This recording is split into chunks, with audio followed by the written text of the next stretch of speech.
Dear students, Assalamu alaikum. I am Ahmad Rauf Khan and welcome you in my YouTube channel. उम्मीद करता हूँ आप सब खैरियत से होंगे। तो आज हम शुरू करने जा रहे हैं एक्सरसाइज 1.2। कल हमने एक्सरसाइज 1.2 की जो बेसिक डिफिनीशन है वो हमने काफ़ी डिटेल से कर ली थी। आज हम एक्सरसाइज 1.2 का क्वेश्चन नंबर 1 शुरू करने जा रहे हैं। क्वेश्चन नंबर 1 में कहता है कि फ्राम द फॉलोइंग मैट्रिक्स, ये जो हमें नीचे मैट्रिक्स दिए हुए हैं इनमें से हमने आइडेंटिफाई करने, मालूम करने कि यूनिट मैट्रिक्स कौन सा है, रो मैट्रिक्स कौन सा है, कॉलम मैट्रिक्स कौन सा है और नल मैट्रिक्स कौन सा है। तो पहले आ जाता है यूनिट मैट्रिक्स। यूनिट मैट्रिक्स की डिफिनीशन हमने पढ़ी कि यूनिट मैट्रिक्स वो होता है जिसके डायगोनल में 1 1 आ रहे हो और बाकी एंट्रीज 0 हो। तो हम देखते हैं कि ऐसा कौन सा मैट्रिक्स है जिसके इधर डायगोनल में 1 1 आ रहे हैं और बाकी एंट्रीज 0 हैं। तो देखिए ये हमें मैट्रिक्स नज़र आ रहा है जिसके डायगोनल में 1 1 है और बाकी एंट्रीज 0 हैं। तो ये कौन सा मैट्रिक्स हो जाएगा? Unit matrix.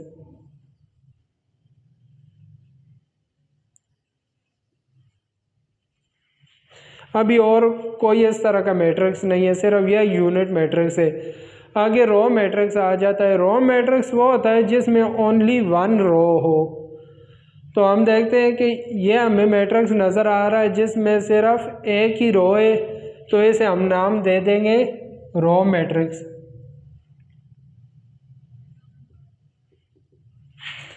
अभी और कोई रो मैट्रिक्स नहीं। आगे कॉलम मैट्रिक्स आ जाता है। कॉलम मैट्रिक्स वो होता है जिसमें ओनली 1 कॉलम हो। ये देखिए जिस तरह यह सी वाला है, इसमें सिर्फ एक ही कॉलम है, तो इसे हम कहेंगे कॉलम मैट्रिक्स।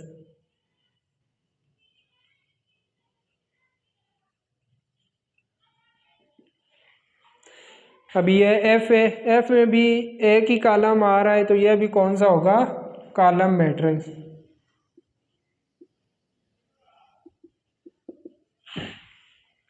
अभी और कोई नहीं कॉलम मैट्रिक्स है।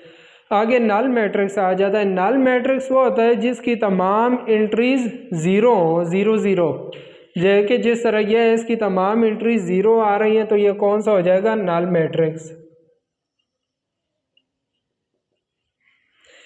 यह भी देखिए 0 है, इसकी भी तमाम एंट्रीज 0 हैं, तो यह भी कौन सा हो जाएगा? Null matrix. तो ये हमारा क्वेश्चन नंबर 1 कंप्लीट हो गया। इसमें जो उसने पूछे हुए थे आइडेंटिफाई करने, तो वो हमने आइडेंटिफाई कर दिया। अब क्वेश्चन नंबर 2 पे आते हैं। इसमें कहता है कि फ्रॉम द फॉलोइंग मैट्रिसेस, यह जो हमें नीचे मैट्रिसेस दिए हुए इनमें से हमने आइडेंटिफाई करने, कौन कौन से आइडेंटिफाई करने कि रो मैट्रिक्स कौन सा है, कॉलम मैट्रिक्स कौन सा है, स्क्वायर मैट्रिक्स, रेक्टेंगुलर, आइडेंटिटी और नल मैट्रिक्स। रो मैट्रिक्स कि हमने अभी भी किया है। इधर रो मैट्रिक्स वो होता है जिसमें ओनली 1 रो हो। तो हम देखते हैं कि कौन सा आ रहा है रो मैट्रिक्स। ये देखें इसमें ओनली 1 रो है, तो ये कौन सा हो जाएगा? रो मैट्रिक्स हो जाएगा। ये रो मैट्रिक्स हो गया। अभी कोई नहीं रो मैट्रिक्स आ रहा। कॉलम मैट्रिक्स, कॉलम मैट्रिक्स वो होता है जिसमें ओनली 1 कॉलम हो। देखिए जिस तरह ये वाला है, इसमें सिर्फ एक ही कॉलम आ रहा है, तो यह कौन सा हो जाएगा? Column matrix.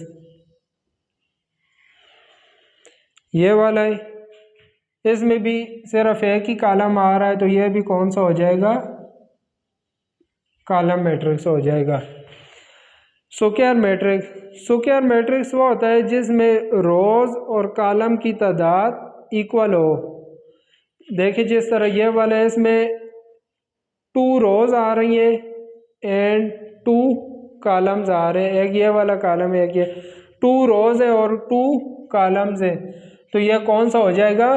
Square matrix.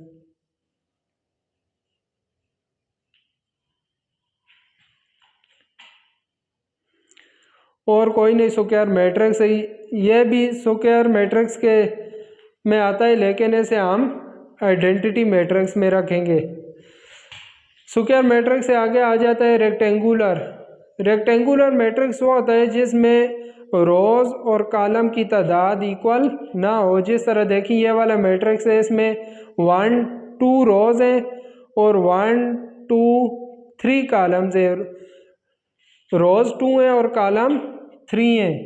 रोज़ और कॉलम की तादाद इक्वल नहीं है तो इसे कहेंगे रेक्टेंगुलर।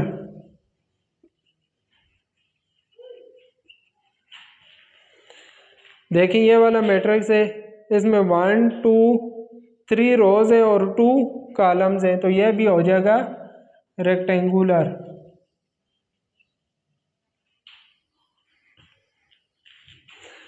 आगे आ जाता है आइडेंटिटी मैट्रिक्स। आइडेंटिटी मैट्रिक्स का मैंने आपको बताया कि जिसके डायगोनल में 1 1 आ रहे हैं और बाकी एंट्री 0 हैं, तो यह कौन सा हो जाएगा? आइडेंटिटी।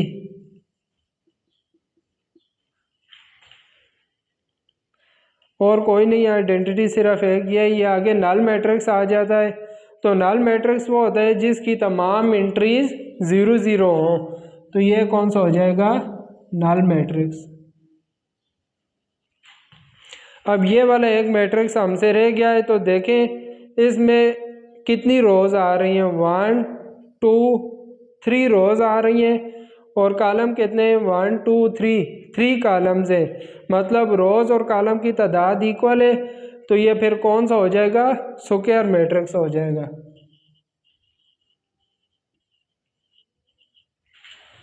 तो ये स्टूडेंट्स हमने एक्सरसाइज 1.2 के पहले 2 क्वेश्चन कर लिए। अब हम आगे चलते हैं क्वेश्चन नंबर 3 और 4 की तरफ। स्टूडेंट्स अब हम क्वेश्चन नंबर 3 शुरू करते हैं। क्वेश्चन नंबर 3 में कहता है कि फ्रॉम द फॉलोइंग मैट्रिक्स, ये जो हमें नीचे मैट्रिक्स दिए हुए हैं इनमें से हमने आइडेंटिफाई करने हैं कौन कौन से? Diagonal, scalar and unit matrix. तो डायगोनल मैट्रिक्स मैंने आपको बताया था कि वो होता है जिसके सिर्फ डायगोनल में एलिमेंट आ रहे हों, ठीक। स्केलर वो होता है जिसके डायगोनल में एक जैसे एलिमेंट आ रहे हों, और यूनिट मैट्रिक्स वो होता है जिसके डायगोनल में 1 1 आ रहे हों, ठीक। तो पहले हम यूनिट मैट्रिक्स देख लेते हैं। यूनिट मैट्रिक्स जिसके डायगोनल में 1 1 आ रहे हों, तो देखिए ये हमें नज़र आ रहा है, ये कौन सा हो जाएगा? Unit matrix.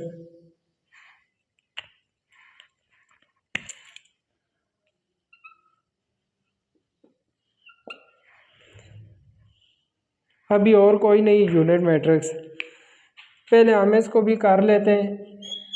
ये देखिए ये मैट्रिक्स हमें दिए हुए, इसमें से इधर 5 3 हो रहे हैं। 5 में से 3 को माइनस करेंगे तो कितना आ जाएगा? 2 आ जाएगा।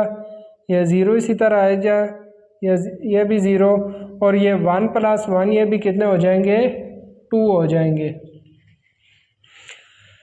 यूनिट मैट्रिक्स को हमने देख लिया, ये यूनिट मैट्रिक्स सिर्फ यही वाला था। आगे स्केलर मैट्रिक्स। स्केलर मैट्रिक्स वो होते हैं जिसके डायगोनल में एक जैसे एलिमेंट आ रहे हो। जिस तरह देखिए ये वाला है, इसके डायगोनल में एक जैसे एलिमेंट आ रहे हैं, तो ये कौन सा हो जाएगा?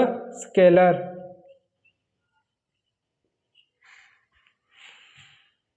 अभी ये वाला है, इसके डायगोनल में भी एक जैसे एलिमेंट आ रहे हैं, तो ये भी कौन सा हो जाएगा? स्केलर। और डायगोनल मैट्रिक्स वो होता है जिसके डायगोनल में ही एलिमेंट हो लेकिन वो सेम ना हो, एक जैसे ना हो, तो ये अभी डायगोनल मैट्रिक्स हो जाएगा।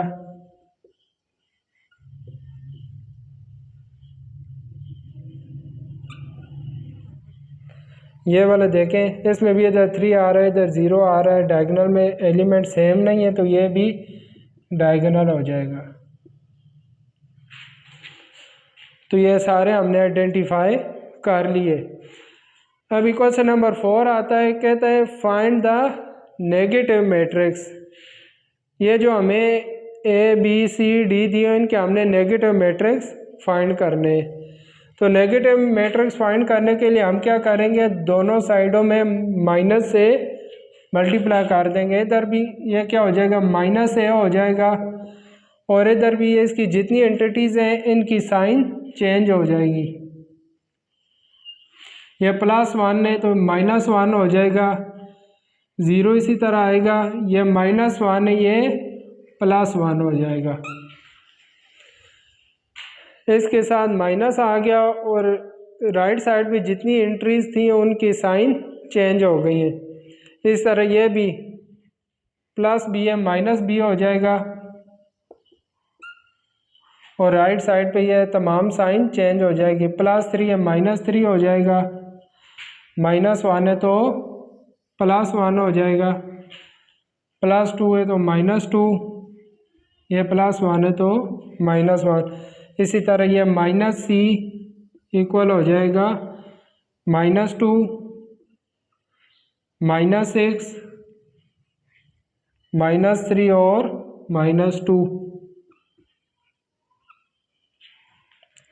डी वाला -d इक्वल आ जाएगा, ये देखिए -3 है तो +3 हो जाएगा, ये +2 है ये -2 हो जाएगा,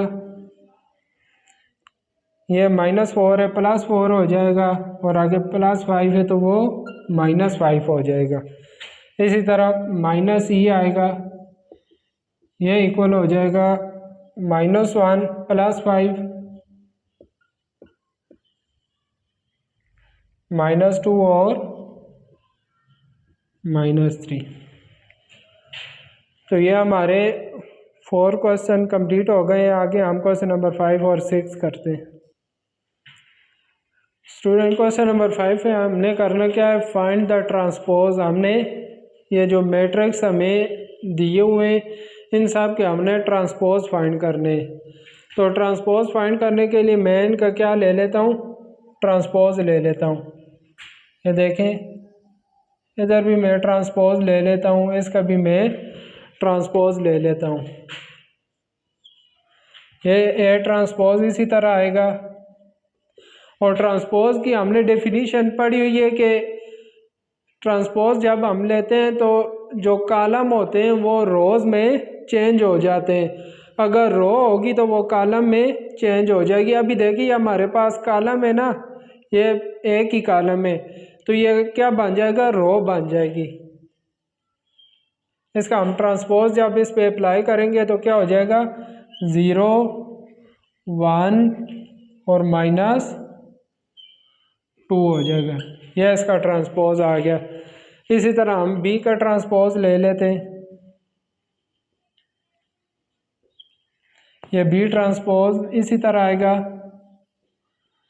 और जब इस पे हम ट्रांसपोज अप्लाई करेंगे तो ये रो है, ये कॉलम बन जाएगी। ये देखें 5, आगे 1 और आगे -6, यह इसका ट्रांसपोज आ गया। आगे सी का ट्रांसपोज ले लेते हैं। सी ट्रांसपोज इक्वल आ जाएगा, अब देखें जो फर्स्ट रो है ये फर्स्ट कॉलम बन जाएगी 1 2। जब ट्रांसपोज हम अप्लाई करेंगे ना तो ये जितनी रोज़ हैं ये कॉलम बन जाएंगी। फर्स्ट रो फर्स्ट कॉलम बन गई, सेकंड रो सेकंड कॉलम, और ये जो थर्ड रो है ये आगे थर्ड कॉलम बन जाएगी 3 0। इसी तरह हम इस पे भी ट्रांसपोज अप्लाई कर देते हैं। डी ट्रांसपोज इक्वल आ जाएगा, फर्स्ट रो फर्स्ट कॉलम बन जाएगी 2 3, और ये जो सेकंड रो है ये सेकंड कॉलम बन जाएगी। इसी तरह आगे ई ट्रांसपोज,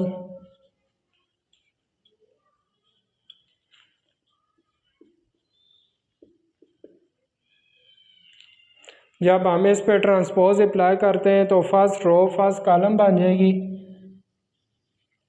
और सेकंड रो सेकंड कॉलम बन जाएगी। तो ये इन सब के हमने ट्रांसपोज फाइंड कर लिए। आगे क्वेश्चन नंबर 6 आ जाता है। क्वेश्चन नंबर 6 में कहता है वेरीफाई करें। ये हमें दो वैल्यूज़ दी हैं, मैट्रिक्स ए हमें दिया हुआ है और मैट्रिक्स बी दिया हुआ है। पहले हमने क्या वेरीफाई करना है कि जो ये मैट्रिक्स ए इसका हम 2 दफ़ा ट्रांसपोज लें तो दोबारा हमारे पास ए ही आ जाएगा। तो देखते हैं ए ट्रांसपोज, ए का पहले मैं ट्रांसपोज लेता हूँ। ये ए की वैल्यू है ना 1 2 0 1, ये ए का मैंने ट्रांसपोज ले लिया दोनों तरफ। ये ए ट्रांसपोज इसी तरह आएगा। अब इसमें मैं ट्रांसपोज अप्लाई कर देता हूँ तो क्या हो जाएगा, फर्स्ट रो फर्स्ट कॉलम बन जाएगी और ये जो सेकंड रो ये सेकंड कॉलम हो जाएगी। यह हमने इसका एक दफ़ा ट्रांसपोज ले लिया। अब मैं क्या करता हूँ, इसका दोबारा ट्रांसपोज लेता हूँ दोनों तरफ। लेफ्ट साइड पे क्या हो जाएगा, ए ट्रांसपोज का ट्रांसपोज इक्वल हो जाएगा इसका ट्रांसपोज 1 0 2 1 का ऊपर क्या आ जाएगा, ट्रांसपोज। अब लेफ्ट साइड पे ये चीज़ इसी तरह ही रहेगी, ए ट्रांसपोज का ट्रांसपोज, इसको मैं इसी तरह रखता हूँ और इस पे मैं ट्रांसपोज अप्लाई कर देता हूँ। ट्रांसपोज अप्लाई करूँगा तो फर्स्ट रो फर्स्ट कॉलम बन जाएगी और सेकंड रो सेकंड कॉलम बन जाएगी। ठीक है, अब देखें ये जो हमारे पास 1 2 0 1 आ गया, 1 2 0 ये फिर वही चीज़ बन गई ना। ठीक है, तो 1 2 0 1 किसके इक्वल था, ए के। तो ये हमारे पास वेरीफाई हो गया कि अगर हम एक दो दफ़ा ट्रांसपोज लें तो हमारे पास दोबारा वही चीज़ आ जाएगी। अब हमने बी का चेक करना है, बी की ये वाली वैल्यू दी हुई है, इसका मैं दोनों साइडों पे ट्रांसपोज लेता हूँ। बी ट्रांसपोज इक्वल हो जाएगा 1 1 2 0 इसका ट्रांसपोज। बी ट्रांसपोज इसी तरह ही आएगा और इस साइड पे मैं ये ट्रांसपोज अप्लाई कर देता हूँ। फर्स्ट रो फर्स्ट कॉलम बन गई, सेकंड रो सेकंड कॉलम बन गई। अब हम इसका मैं दोबारा ट्रांसपोज ले लेता हूँ दोनों तरफ।